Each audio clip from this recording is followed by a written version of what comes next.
All right. Hi, Kyle. I'm Hi, so Bray. How are happy. you? I'm good. I'm good. I'm so happy we're going to be having this conversation around equity in every frame. Me too. The Hollywood, yeah, the Hollywood Bureau has released these guidelines around how media should be thinking about Black people in that space, how they can do better. And I really found the work that you all did around the guidelines and the thinking around framing out the issues to be so important to the work that we're looking at in the environmental and climate justice space. And so I'm really interested to kind of hear, you know, your thoughts around storytelling, because as we know, storytelling is such an important part of how we kind of move conversations from um, a historic kind of perspective to where we are now to the future in the Black community. Right. And the media plays such an important role. And so um, one of the things that I'm really curious about, from your perspective and what you all shared in the guidelines, is what's the importance of storytelling that you've seen from all of the experience that you have working in the Hollywood space and working with media? Well, first of all, thank you for inviting us to be a part of this conversation. Um, and you're absolutely right that we have been spending a considerable amount of time focusing on the storytelling aspect of the media industry and the influence that that has on our global psyche and our behavior, which ultimately leads to policy and lawmaking, right? But I really want to commend you for helping to bridge two conversations that we've been having quite a bit. The first conversation is all about equity, and that really is our ultimate goal, is to try to foster a greater sense of equity for those who contribute to that which media monetizes. Um, The other conversation that we've been having is more recent, and as you mentioned, we recently published the guidelines, the NAACP guidelines for the depiction of Black life in media. And one of the thesis statements within that publication is the notion that every frame is deliberate.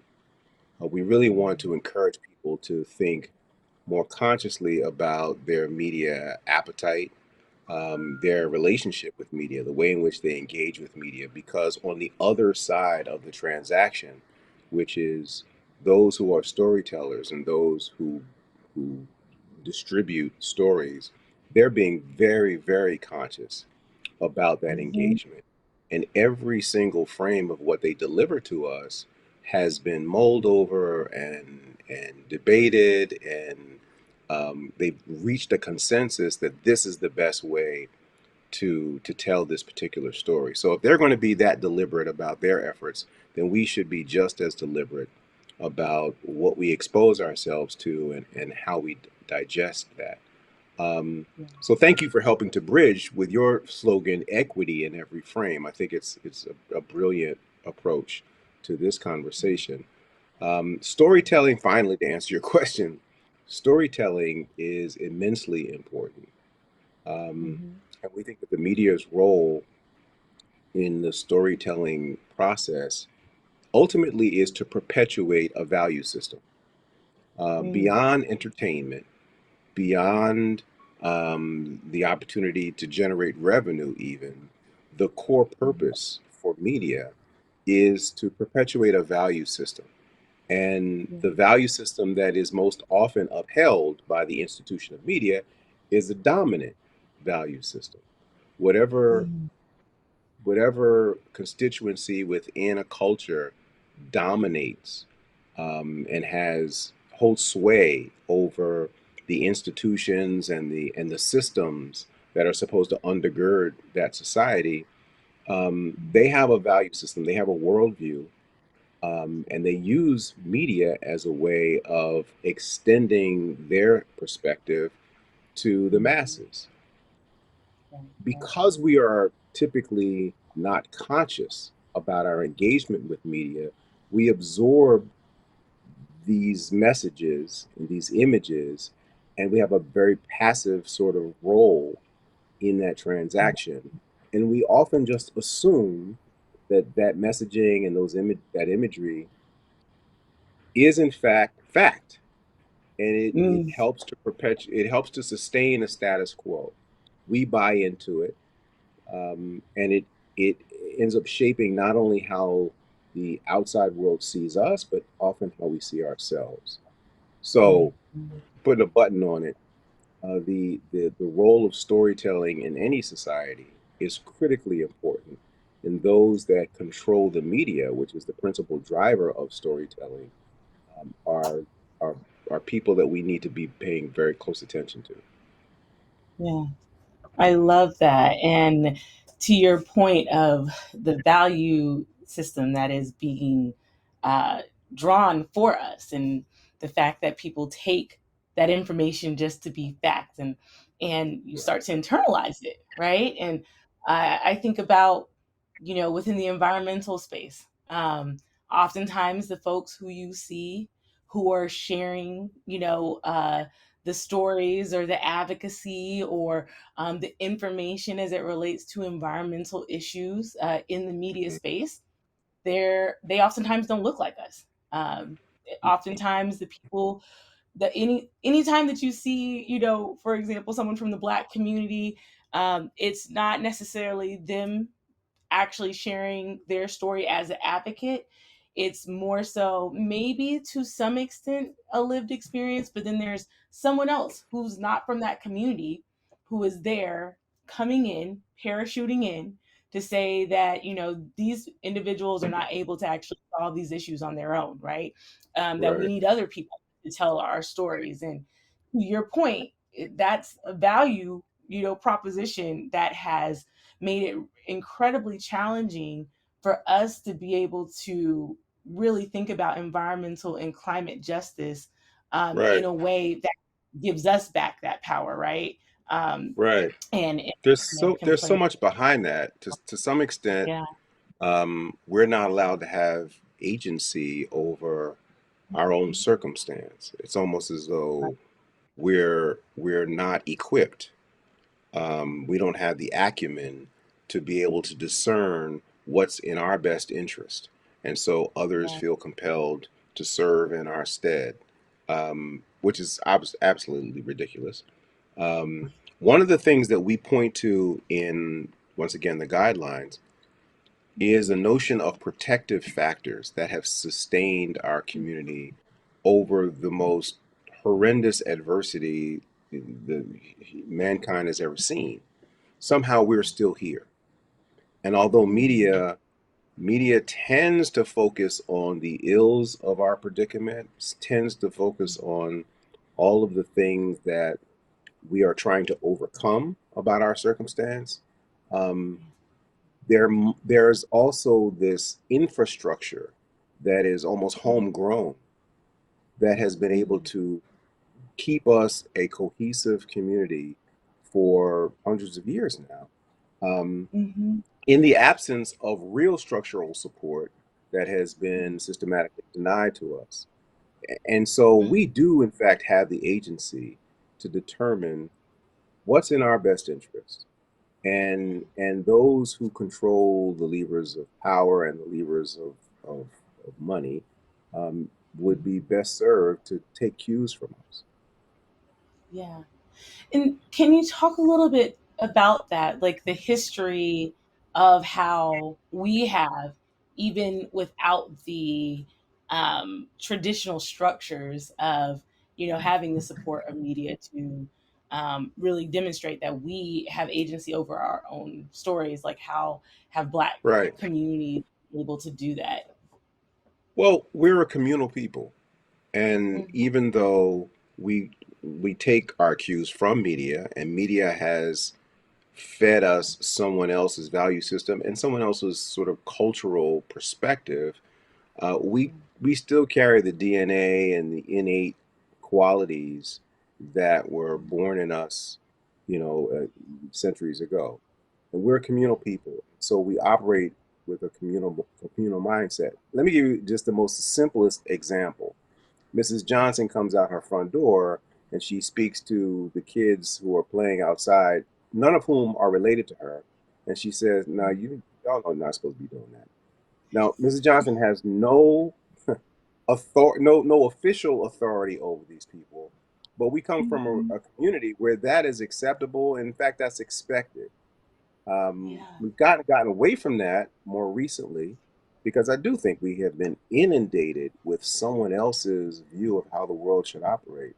We've gotten away from some Right. of our original cultural paradigm, but that is a small illustration of how we tend to behave as a community, to think communally, to understand that the relationships within the community are all interconnected, and to some extent Yeah. the parents of those kids actually rely on Mrs. Johnson to play that role. Right. Right. Right. That's so interesting. And to your point, we see that in the environmental space too. When we're talking with community members and they know that the water is not safe, and they're like, I don't know, it's not necessarily like someone came and said, hey, don't drink the water, but they heard it from their parents heard it from their parents. And so it's like, to your point, we have this built-in system. And that is how we've been able to survive even without the structures that have been Right, there to right. help us. And But one of the we've things that, also go ahead. I'm sorry. oh, no, no, no, no, I love to hear your thoughts. I was going to talk I was about just the going to say misrepresentation. our attention has also been so preoccupied on what we call sort of the racial justice struggle Yeah, that we haven't paid as much attention to the climate justice struggle, and we certainly don't realize that there certainly is a nexus between the two. They're not inseparable. They're very much aligned with each other. I actually I was thinking about it earlier today. I would share a short story with you if you don't mind. yeah, So as a little boy, I started out attending a private school, a private Quaker school in Philadelphia, where I'm from. And then my family moved to another part of town, and so it became necessary for me to attend public school beginning in the fifth grade. Um, and I was having some challenges in fitting in at first. By the time I got to sixth grade, though, I felt emboldened enough that I wanted to run for some office. It didn't really matter to me which office it was. I just wanted to have some kind of, I don't know, clout, right? So I didn't get elected as class president. Um, There were a couple other offices that I didn't win. The thing I really wanted the most, though, is I wanted to be a safety. I don't know if you know what that is, but where I grew up, at least during that time, there were these kids who wore these belts across their chest and around their waist, and they helped the crossing guards make sure that the kids who were walking home from school didn't get hit by a car. And they had a badge on it, and they looked really, really impressive. So I wanted to be one of those guys, but I didn't get elected for that. There was one last there was one last office available, and it came with a badge. It was a badge you wore around your arm. Um, and I said, I gotta win this. I gotta win this. And the crazy thing was, I ran unopposed, and I won the office. And I was elected the sanitation officer for the school. Okay. Now, the reality is, at that time, I didn't know what the word sanitation meant. All I knew was I was getting a badge, and that was what was important to me. So I came home that day and I told my mom, hey mom, I've been elected. I've been elected. She said, really? What were you elected to? I'm the sanitation officer. Well, my mom looked at me very quizzically, like, really? Like, do you even know what that means? Like, do they expect? And by the way, this was a predominantly white, almost all white neighborhood. And we were like the first black family on our block, right? So I think my mom had some other concerns that I wasn't really tapped into at that time. So wait a minute, you're one of the only black kids at this entire school, and you're going to be the sanitation officer, right? Really? Um, just a little aside, um, it's kind of ironic because my mother's father, my grandfather, became a very successful businessman by owning a janitorial maintenance company.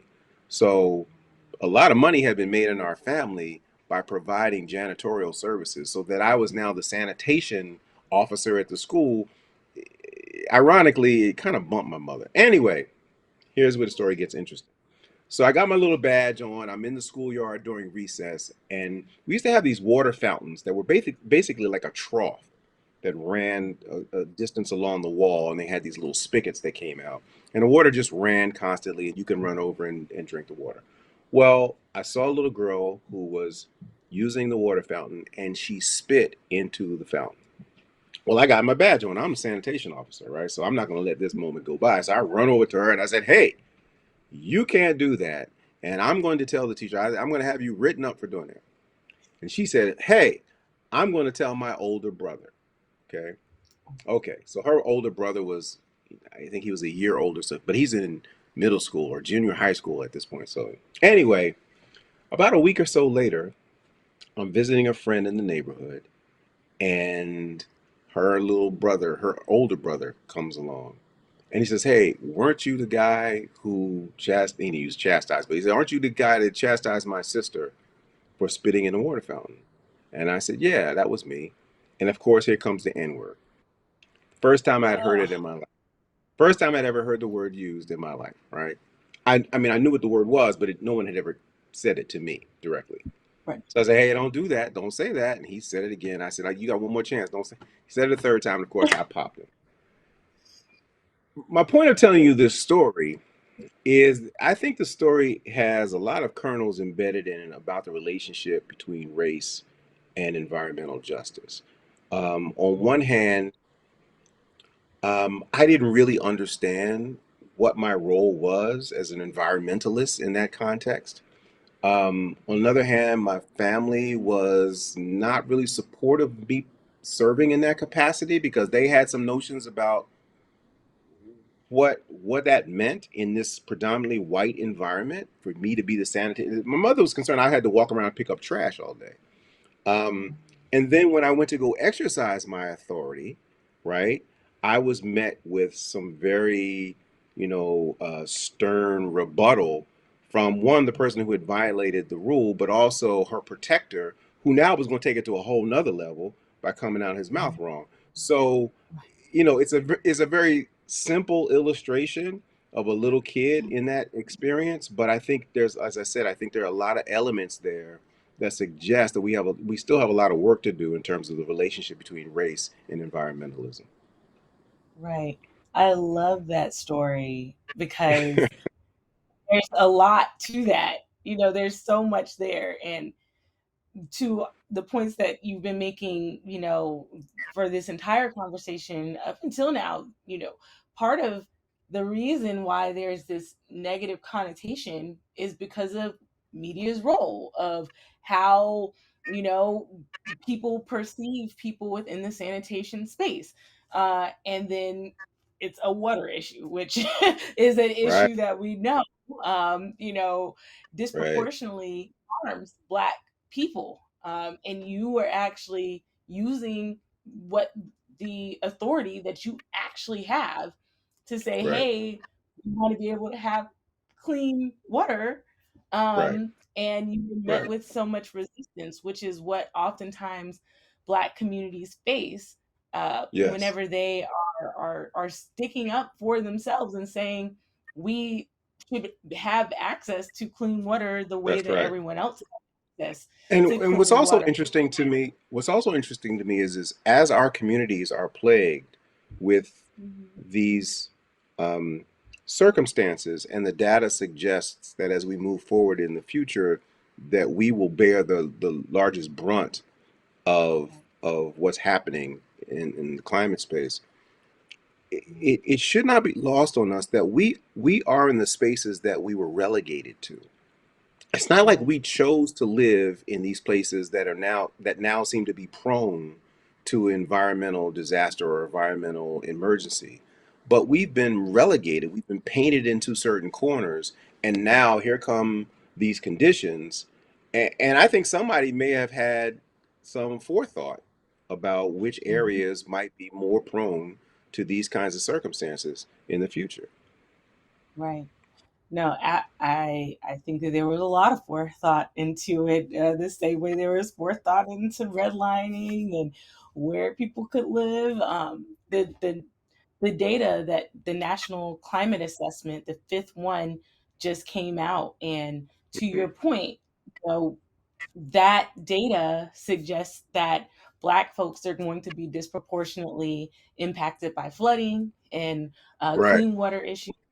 And even the way that the climate assessment was done, they kind of buried that information, that Black folks were going to be impacted the wow, most, and they really led the climate assessment, the national climate assessment, with how it was going to impact everybody and how we're all, experiencing more climate hazards, which is true.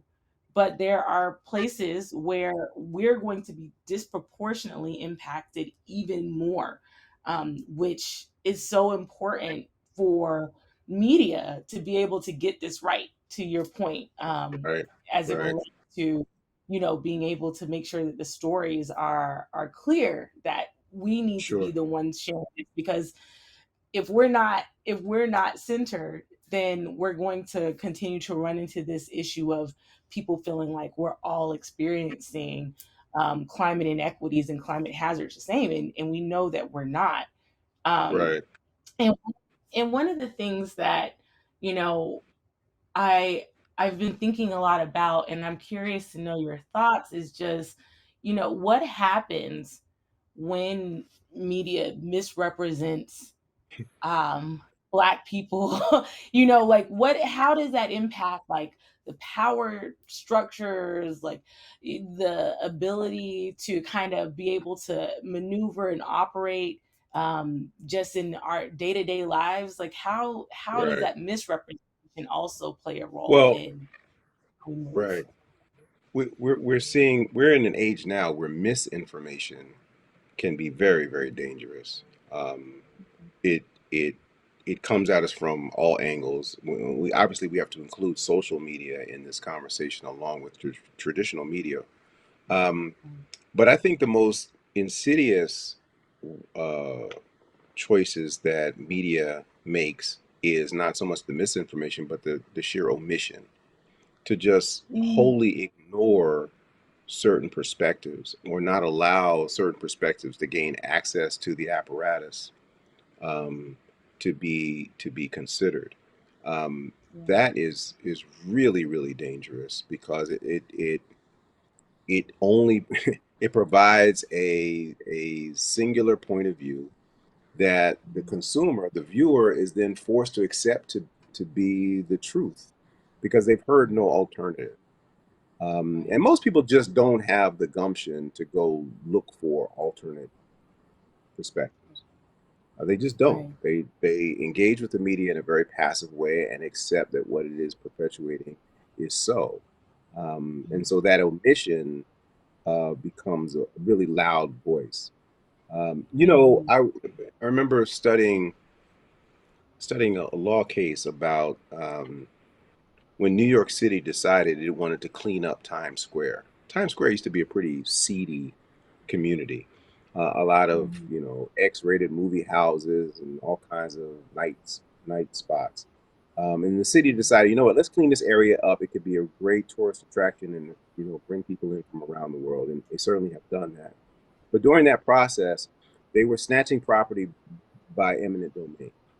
And there's a mhm, case about an X-rated movie house that mm, sued the city because the city was trying to take their property, and their claim was based on a First Amendment notion. But it wasn't so mhm, much that they were saying, as the theater, they should have the free speech to communicate the kinds of stories that were coming, that were seen on their screen. Their argument was mhm, that the First Amendment, the freedom of speech, includes the freedom to hear. And so that they had mhm, audiences that deserved the opportunity to access the kind of content that they were broadcasting. They lost the case, but they made, I thought, a very, very artful argument about the First Amendment and all that it entails. And so my point here is that this omission that media does by ignoring certain perspectives, not allowing alternate perspectives to be communicated, not only Yeah, denies the storyteller, but it also yeah, denies those who would want to have access to that kind of narrative. right. No, that's so interesting, and I know that the idea of when, particularly if you have a city or you have like this entity, and you have to be able to have like a captive audience for certain demonstrations, that there's been so much evolution in that particular space, but it's important, right, to because if you only have that one perspective, Right, then the folks who are really kind of on the ground doing the work, if they're not a part of that, then you right, start to think that, maybe the infrastructure issues, like maybe we should just, start with the letter A, a city that starts with the letter A, and we'll just go down to Z, right, as opposed to recognizing that there are equity arguments to be made in the next steps. And I right. know that your guidelines, the report goes through kind of the social determinants specifically and how it Yes, intersects with media. So I'd love to hear kind of the thinking around that, because that was so, for me, that was so jarring to kind of see it all together in that way, and right. particularly around environmental space. So I'm sure others would love to hear kind of that intersection that you all had in the guidelines and in the report. Yeah, there again, I think the word agency comes to mind because the question Mm, becomes within those social determinants, how much do we rely on external systems to support our communities, and how much are we sort of in charge of our own destiny in that regard? Um, yeah. there's always in our community, there's always been those few who are willing to go above and beyond to make sure certain needs are met, even when the official systems are lacking. And Yeah. we should always appreciate and recognize those efforts. And we and media should tell those stories so as to encourage more people to follow in that tradition. Um, Right. Right. when you are fascinated with black criminality and Mm, fascinated um, with black incarceration, hmm. when that is your default response to the ills within our community, Yeah. you miss the glaring examples of the majority who are actually Hmm. doing some very admirable things within the community. But this preoccupation with the minority that are, and by the way, and when you refuse to even do the dimensional research to understand why even that minority is is committed to the lifestyles that they've chosen, right? And sometimes it Yeah. hasn't been a choice. Yeah. So there's so much there's so much work that media should do Yeah. to dimensionalize and to be more comprehensive about the way in which it depicts Black life. And that's what we try to Right. address in the guidelines. By the way, Yeah. we're now preparing to take these guidelines to Washington, D.C. We would really like to have interaction with the legislature to talk about how we use the information in the guidelines to affect policy. And we Mm, want to look at each one of the disciplines that our association is involved in, including environmental and climate justice, and have this conversation that you and I are having now with the legislature. Media plays a role in every single one of these facets of Black life. right.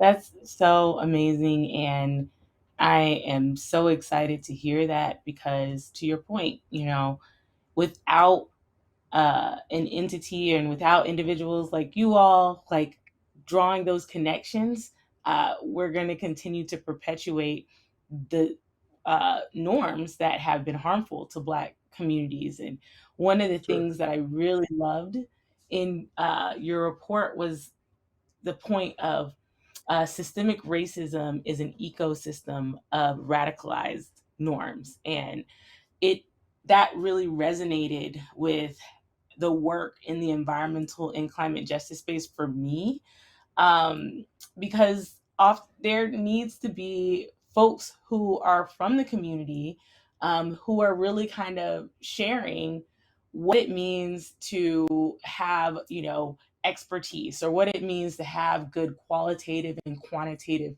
data. And in the environmental space, the folks who are, who typically are seen as the experts, they're not people who look like us, Right. and that has been normalized, right?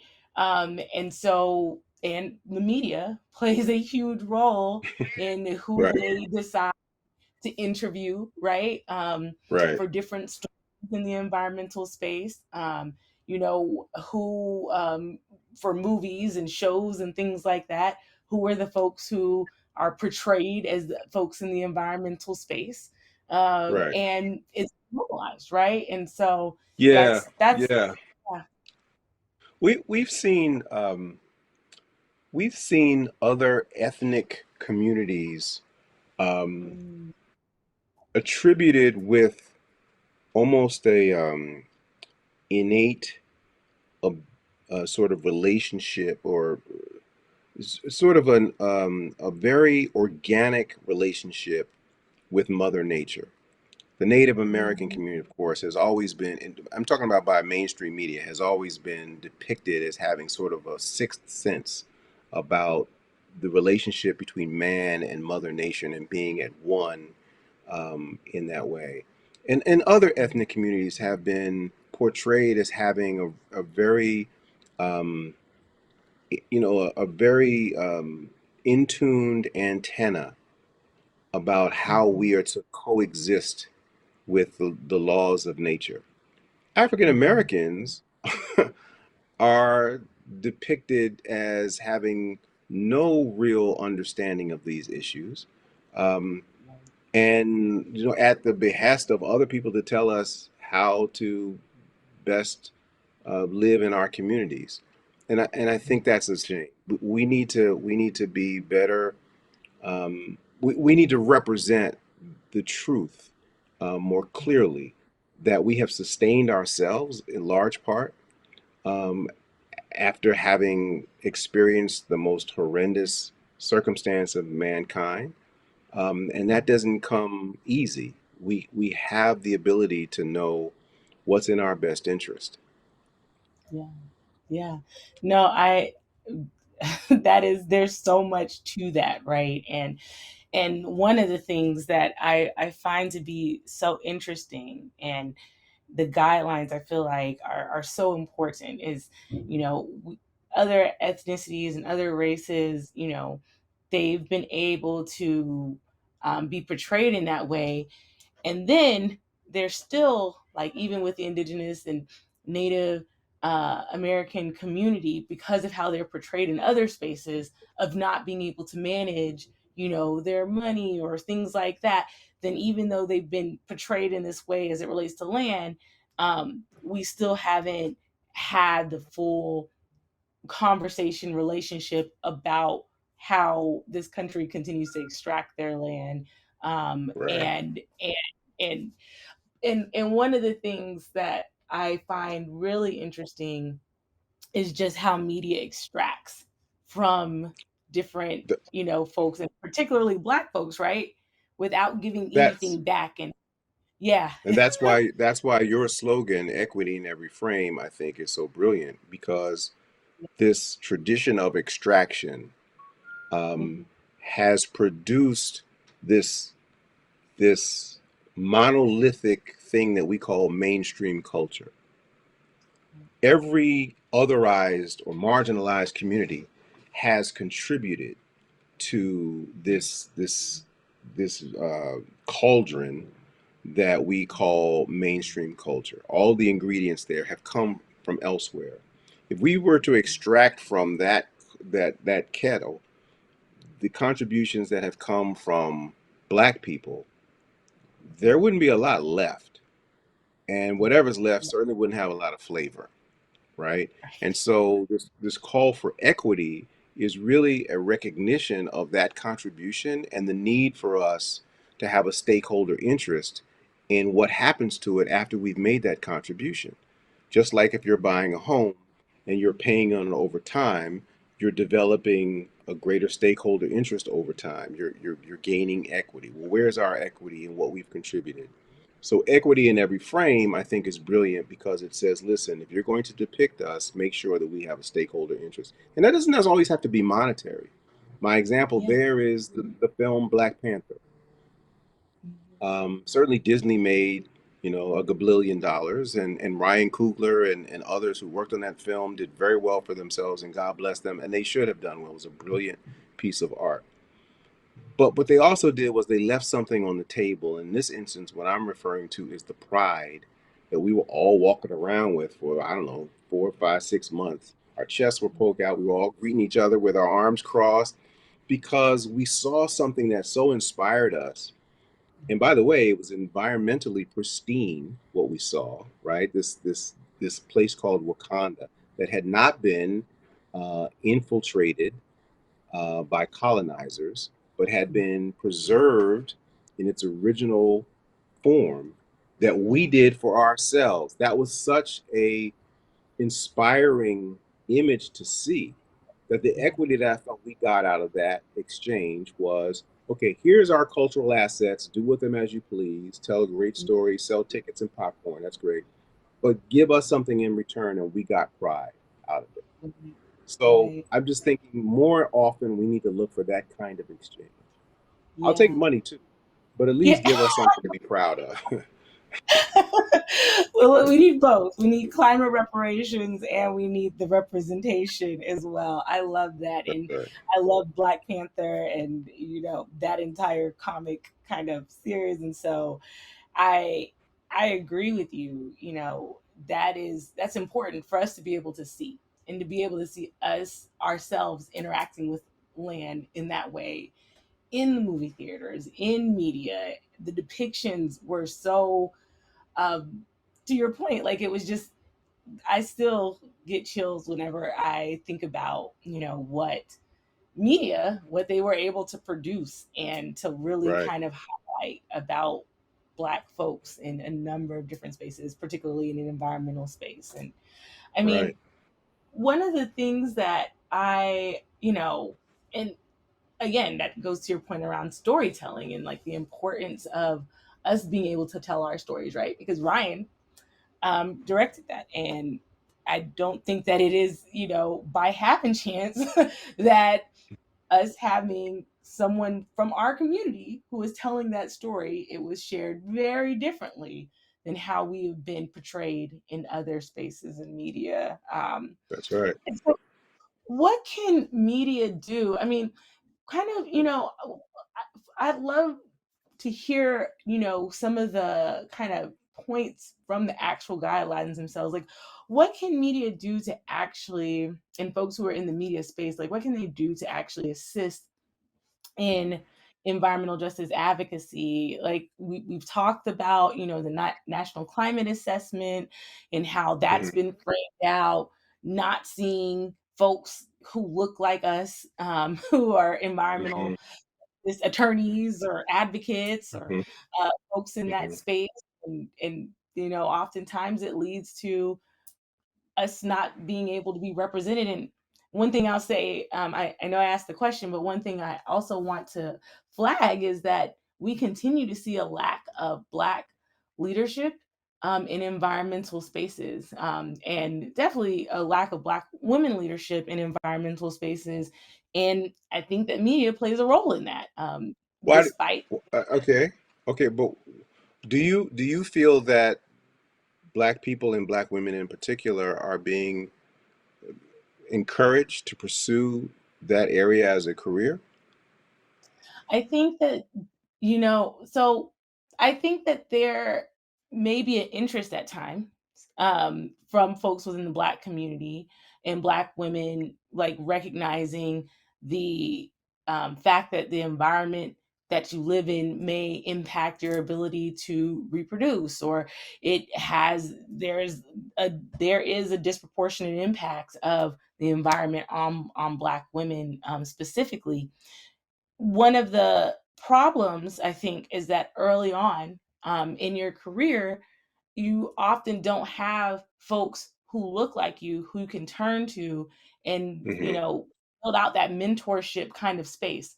And so, subconsciously or unconsciously, even if Hmm. there's, people who are saying just kind of happen chancely, like, oh, yeah, you should go into the environmental space. When you go to try to survey, it's harder to see yourself, in those Sure. leadership positions, right? And so Right. people may decide to take other paths.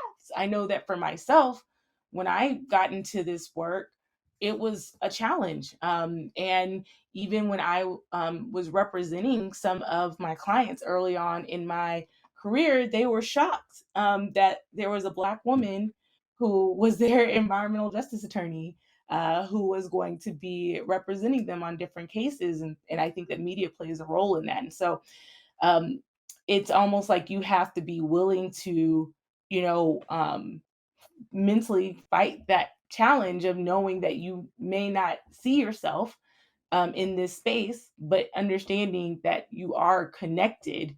And without Black women, without Black folks who are within this space and fighting, that we're not going to fix the issues within I the think environmental climate I space. think that I think that testimony is perhaps the most profound illustration of the role that media plays, because the fact of the matter is that the Black woman is the mother of this civilization.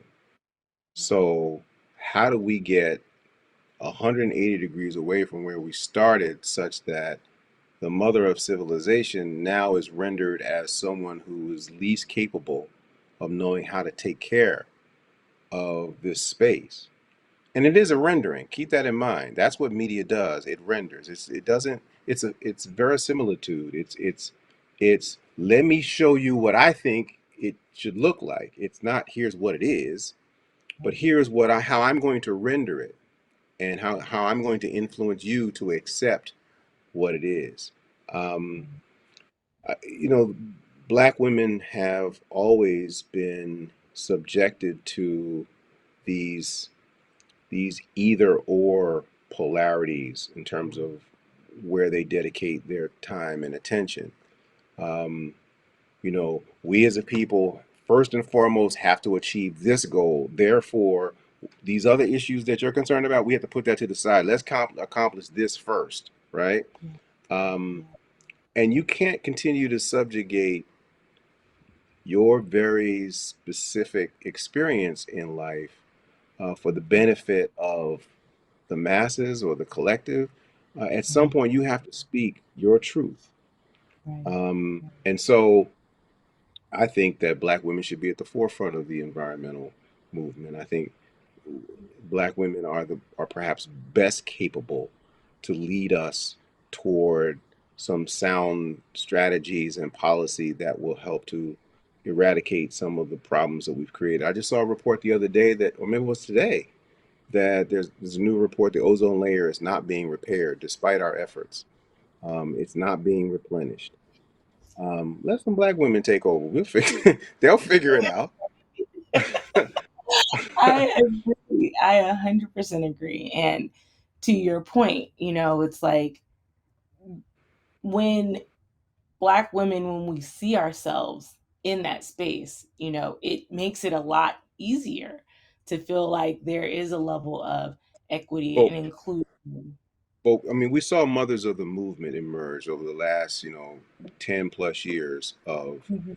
these countless victims of police abuse and brutality, and mothers of victims having been thrust into the Right, spotlight to become right, advocates, right, on behalf of themselves and their community.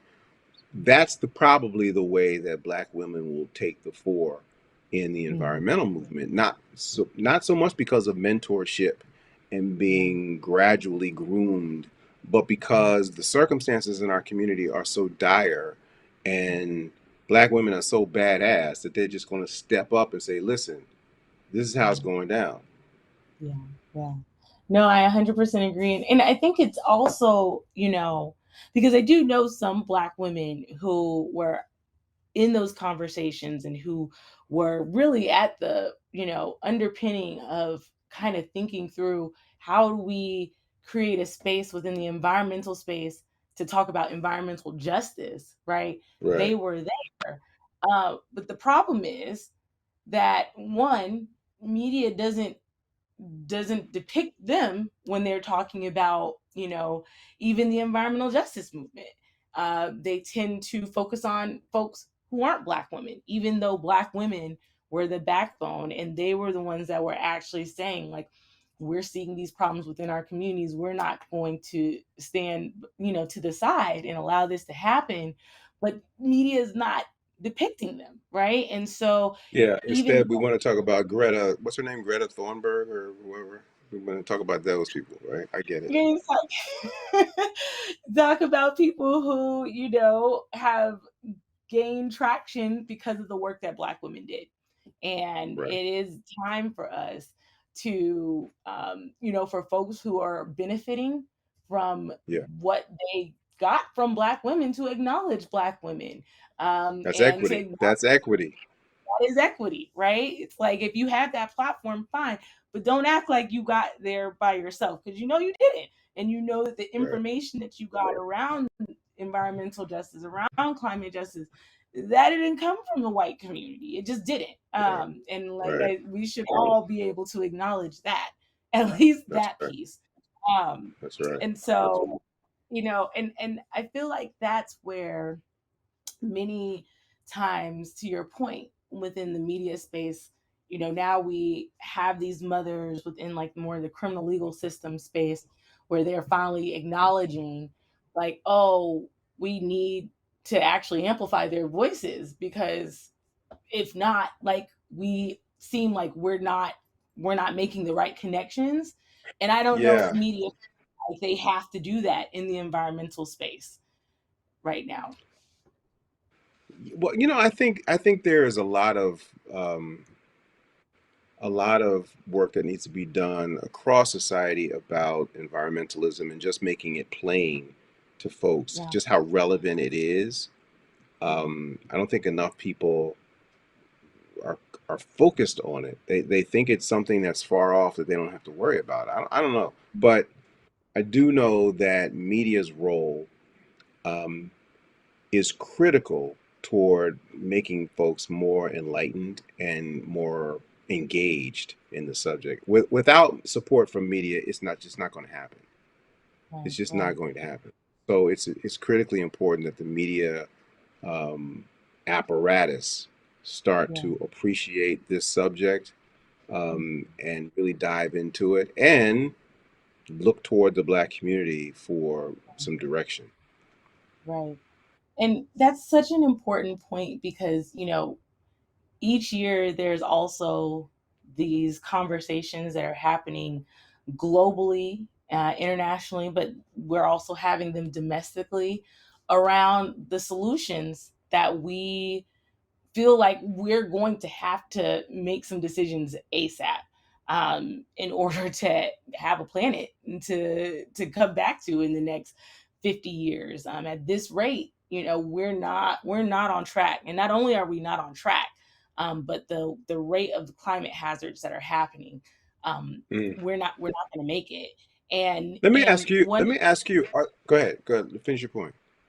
Oh, I was gonna say one of the interesting things that I've noticed too is when media does depict, environmental issues that are happening outside of this country, oftentimes the connection is not made back for people of how this is a larger conversation that we have to Mm, also be having here in the United States, and it needs to start with the Black community, and how they're experiencing environmental harms to right. make sure that we're Typically, all in this conversation. Yeah. typically, media's rendering of this issue takes on the the paradigm of um, an overzealous or abusive industry or operator within an industry that is victimizing a very specific community. It doesn't really look at the systematic ways in which this issue is affecting all of us and some of us perhaps more acutely.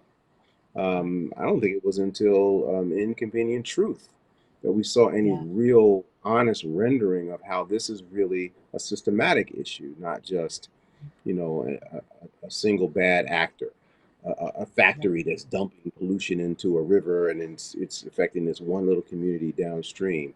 It's so much Right. more endemic than that. Yeah. No, absolutely. And I think that because it's been framed out in that way, people are like, gosh, that's really unfortunate, like what's happening to those people over there. But it's not happening to me. So, like Right, another issue for another day. And media right. framing it out Well, that way doesn't allow for us to get to the environmental here, justice framework where we but need to here, be. here's an abstract question for you. We've been talking about media as an apparatus that can Mm, be utilized to influence people's perspective. We could think of media as itself an environmental factor, right? I And like that that. perhaps media itself is something that needs to be reformed, cleaned up in order to make Mhm. for a more healthy environment. Like it may not Yeah. just simply be an instrument, but Yeah. itself could be a social determinant. Mm. I like that a lot because I think that it gives more credence to the kind of tangible and intangible nature of what media represents. It's number one, it's not going anywhere, Right, and the impact that it has, right? Like any other social determinant, they all work in tandem to right, ensure that we have a healthy inner environment and a healthy climate where we live. And without media, being held accountable in the way of how we think about education or housing or right, environmental issues, we aren't going to actually be able to reach a place of having environmental and climate justice, and they right. need to be held accountable. Yeah. So it's like the I think vessel that's in I both. think that's the approach when we have discussions with legislators. I think that's the approach that we should take. That we're not Yeah. here to simply talk about how media influences, but we need to talk Mhm. about how media is in and of itself a player Mhm. in this whole ecosystem that Yeah. we're dealing with. Right, right. And some accountability measures as well, That's right. because That's it right. is so important, right? When there's no accountability for how, you know, they help to build out a disparate impact within communities, um, then it's going to continue to be perpetuated. And I think that there are some folks, of course, in the space who want to do things, they want to do better, but just like any of the other kind of built spaces, you have people who are intentionally making those decisions because it is advantageous to them to make decisions in that way. And so, Advantageous. what Advantageous for what reason? Advantageous for what reason?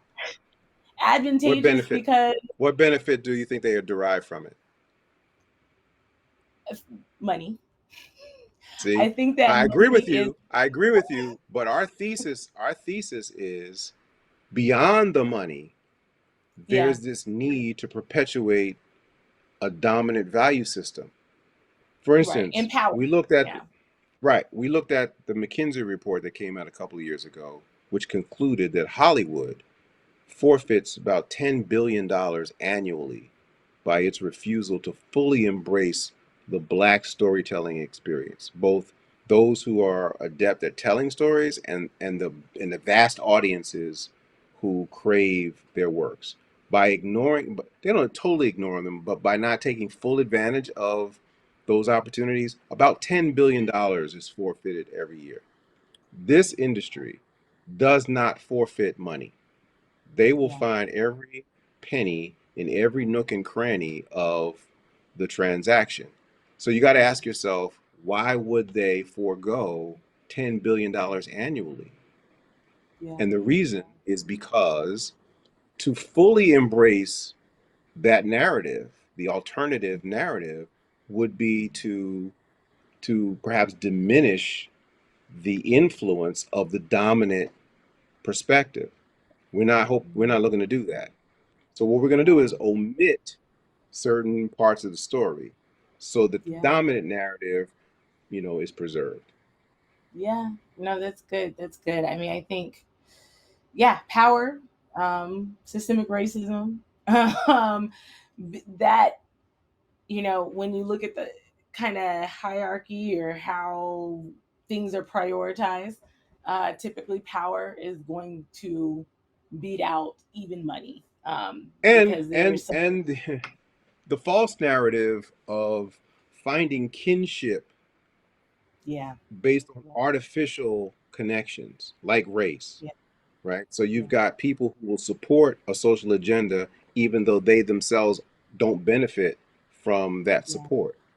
But right, because of the kinship they feel with those who are promoting that particular agenda, they'll support it against their yeah, own yeah, interests. We don't want right, Obamacare. yeah, Okay. What are you going to do in the alternative? right, right. You I see what I'm mean, saying? and that, and to your point, right? It's about, you know the kinship and how those portrayals of who, for example, is seen as the individuals who are most knowledgeable about certain types of issues. And so whenever you have individuals who don't fit that narrative, who are actually knowledgeable and are saying like, no, this is why you should support, you know understanding climate change, uh, Right. that plays a role in, for those individuals who have made up their mind to say like, no, there's absolutely no way that climate change is real. Well, they don't see Right. anyone who looks like them either who is Right. saying climate change is real. And Right. so Exactly. media play a huge role in getting getting us to a point where we can actually tackle, you know uh, pollution and emissions and global warming and climate change in our communities, but it also helps us in the global picture as well. And so what are Right. like some of the areas where you see the biggest kind of opportunity for media to be more helpful? um, I think across our society, and in particular in the media space, when we walk into rooms Mhm, and we see a population of people who reflect our experience and our point of view, we should ask, where are the others? When we mhm, see a landscape of storytelling that is being promoted by the gatekeepers, so that they're allowing certain narratives to move forward in the process and gain access to audiences that are just redundant retellings of the same kind of worldview. We should ask ourselves, where are the alternative perspectives? Why? And we should ask ourselves, why is my story being allowed to be told? Because mhm, I'm just one of millions of people who are trying to gain access to mhm, the channel. Why mhm, did mine get on? We should ask ourselves, why did mine get on? How was it that I was so fortunate to be able to have my story told? mhm, And if we conclude that the story that's gaining the access is just another version of the same narrative being spun over and over again, we should be concerned about that. We should be looking yeah, for alternative perspectives. yeah. So and following up on that, so do you feel like, the everyday person then, um has a role to challenge media in some way, or do you see that as being more so the role of people who have said, I consider myself in the media space, and we can all, to some extent, right, say that we're in the media space, whether we're consuming, we do things on social media. Um, but who do you really feel like can help to lead that charge to say, It's interesting. hey, this So, story is not the same? Yeah. so if you have a lemonade stand Mhm. and you prepare your lemonade in a particular way, and you're Mhm. not getting the kind of uh, you're not getting the business that you're hoping for, um, you may make an adjustment in how your lemonade tastes in hopes that maybe people will be more responsive and buy your product. Well, I think for media, we have to train audiences, consumers, to be more discerning, more literate about the transaction, the engagement with media. We have to really push media literacy, I think, as a curriculum in schools. Like the drug war, we have to fight it on both sides. We have to fight the supply side, which is telling the institutions of the industry to make reform. But we also have to fight the demand side and get audiences to take a more proactive role in being discerning. Yeah. Um, and if they were to do that, in addition to all the advocates like us who stand outside the gates and scream and holler and try to make some change from the outside, if the consumer were to make an adjustment like the lemonade stand, the makers of the Mhm. lemonade would have to adjust accordingly. They would have to change their modus operandi because they're not getting the same traction that they used to get with the audiences. So I think we have to fight it on both sides, but I think the real onus falls on the part of the consumer to be more Mhm. knowledgeable and conscious about the way in which they engage with media, and Yeah. I'm certain that that will cause the quickest reform that we could see. Wow. Yeah. No, that's so powerful to think, and also, for people to recognize that we have agency and power within ourselves to create the storytelling narratives that we want to see in the future, to create the equity in every frame that we feel is so important, and that we don't have to actually just sit back and take the Right, information that just being pushed to us, right? If we right, right, actually use this opportunity to say, like, we're not gonna stand for only seeing folks who don't come from our communities being the right, folks who are being seen as the savior for environmental issues, then we can actually change how we see the environmental space is really what it is, right? Is a space that came from Black right, folks and Indigenous folks, and folks who have a background and a history with the land and right, with water. right. These, yeah, and so I know that we are going to be wrapping soon, but that kind of tees up one last question that I have for you, which is, you know, we're talking about this being utilized, it sounds like, as like a mobilizing opportunity as well. And so Hmm. how, tell me, like, how are some of the ways that you see, these guidelines really being utilized to organize and to mobilize within communities that we talked about, just like turning on the switch when we're watching media? Are there other ways that you see that, folks can be thinking about this from an organizing or a power building kind of perspective? Um, there is a overwhelming sense of familiarity with the African American experience by those who work in the media space. Our culture um, has been given freely and exported around the world. And so there's this underlying sense that, okay, we know these people. And so liberties are often taken in how we're depicted. The guidelines were developed in an effort to, one, say, there's some things you don't know, there's some things you need to know. We want to Mhm. direct you towards some sources that you should consult. So if you're going to tell stories about our community, or if you're going to tell stories that involve characters that emanate from our community, then you need to be mindful of these issues. Things didn't just happen the way things aren't just the way they are because it happened that way, right? There's a whole history that led us to where we are. And when you're telling our stories, you need to try to be more dimensional in the way in which you portray these circumstances and these people.